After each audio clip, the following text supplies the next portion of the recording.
ওকে, so আমরা এবার যেটা করলাম যে আমরা এখানে কিছু সিএসএস লিখেছি, যেখানে আমাদের হচ্ছে যে ডিফাইন করেছি কিছু সিএসএস, ঠিক আছে। সো এখানে আমরা যেটা করেছি অ্যাডভান্স ব্লক কোড এর কিছু সিএসএস করে দিয়েছি, যেটা সিটি এবং হচ্ছে সাইট এবং হচ্ছে এইখানে কিছু ডিজাইন অ্যাপ্লাই করছি, কারণ এই ক্লাসটা আমি ইউজ করব। কোথায় ইউজ করব? এই ব্লক কোডের মধ্যে। সো আমরা প্রথমে সেভের মধ্যে এই জিনিসটা করে ফেলি। ওকে, সো আমরা সেভের মধ্যে দেখেন একটা ট্যাগ নিয়েছি HTML এর block code. So class name একটা দিলাম, যেটা আমরা ডিফাইন করেছি। পি এর মধ্যে একটা টেক্সট দিয়েছি এবং সাইটের মধ্যে একটা টেক্সট দিয়েছি। সো আমরা আপাতত দেখি যে এটার মাধ্যমে আমাদের কি আসে আউটপুটে। সো আমরা যদি এবার এখানে একটা রিলোড দিই, রিলোড, আচ্ছা, সো আমি এখান থেকে এটাকে আবার রিলোড করে দিচ্ছি, এটাকে আমি আপডেট দিচ্ছি এবার, বা রিমুভই করে দিই, রিমুভ করে দিয়ে আবার আমি সেটাকে আপডেট করব এবং হচ্ছে পেজটা দেখতে পাবো।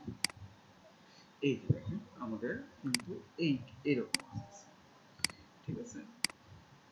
সো আমরা একটু দেখি যে আসলে এই যে অ্যাডভান্স ব্লক কোডের ডিজাইনটা পাচ্ছি কিনা। আমরা অ্যাডভান্স ব্লক কোড আমরা লিখছি এবং এখানেও একটা ক্লাস অ্যাড হয়েছে ব্লক কোডের মধ্যে।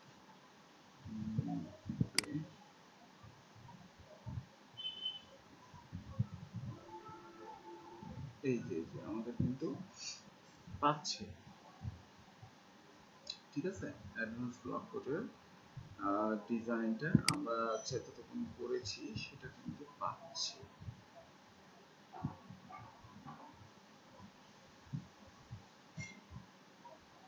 আচ্ছা, ওকে।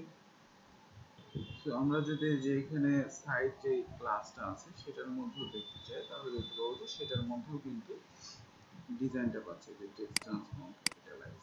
ওকে, সো একটা ডিজাইন কিন্তু আমার এই ডিজাইনের মধ্যে কিন্তু আসতেছে, হ্যাঁ।